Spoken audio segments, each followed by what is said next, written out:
नमस्कार दोस्तों, JDS competition में आपका स्वागत है। करंट अफेयर के एक इशू के साथ आपके सामने प्रस्तुत हूं और वो करंट अफेयर का इशू है रोटी के लिए तरसती दुनिया, सबकी निगाहें भारत पर।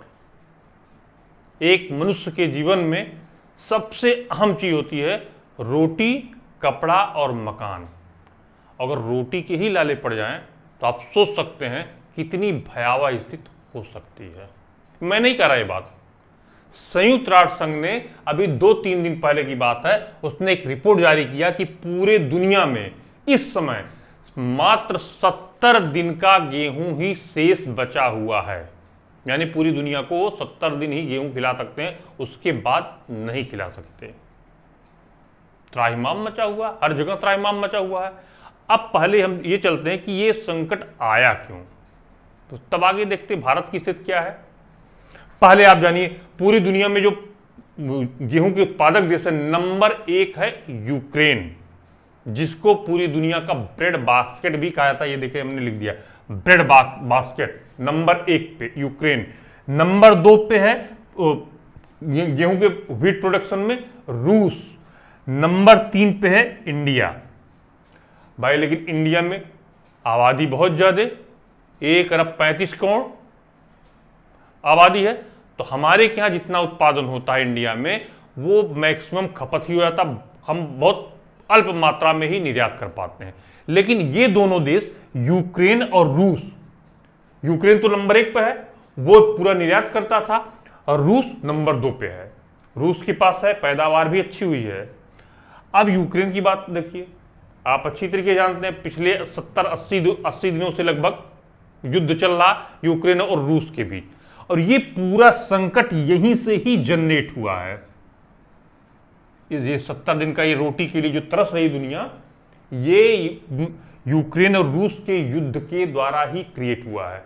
अब यहां पे डिप्लोमेसी रूस की देखिए, रूस क्यों, भाई उसके पास जब गेहूं है तो निर्यात करे।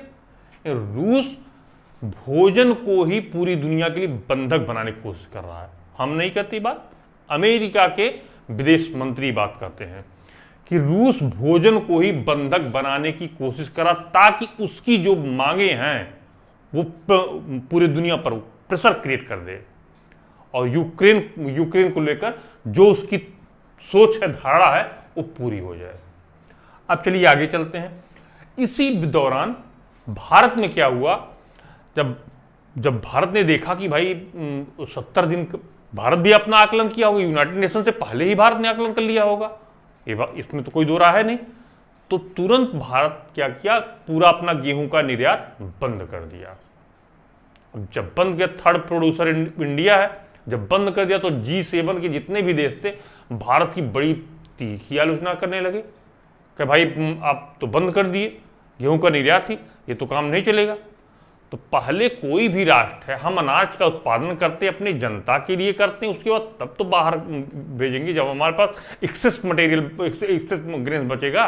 लेकिन जब हम अपने देश के लोगों का ही पेट नहीं भर सकते तो बाहर क्या भेजें। अब यहाँ पे और आप आइए, आज से ही, आज दिन मंगलवार है, आज से ही क्वाड की शिखर बैठक होने जा रही है। और उस क्वाड में कौन कौन है भाई, ये भी मैं आपको बता दूं। ऑस्ट्रेलिया, जापान, इंडिया, अमेरिका, ये 4 देश हैं, और ये दक्षिण प्रशांत महासागरीय एक सहयोग संगठन है, और ये चाइना को मेनली काउंटर करने के लिए बनाया गया है। तो इस शिखर वार्ता में ऐसा आशा किया जाता है कि अमेरिका के राष्ट्रपति जो बिडेन, वो भारत सरकार से, मोदी से गुहार लगा सकते, भैया आप दुनिया को बचा लो, निर्यात बंद ना करो, निर्यात कंटिन्यू रखो। लेकिन अब देखते हैं सरकार का क्या डिसीजन होता है। अब आप यहां पे हम लोग ये भी देख ले कि हमारा उत्पादन कितना हुआ है।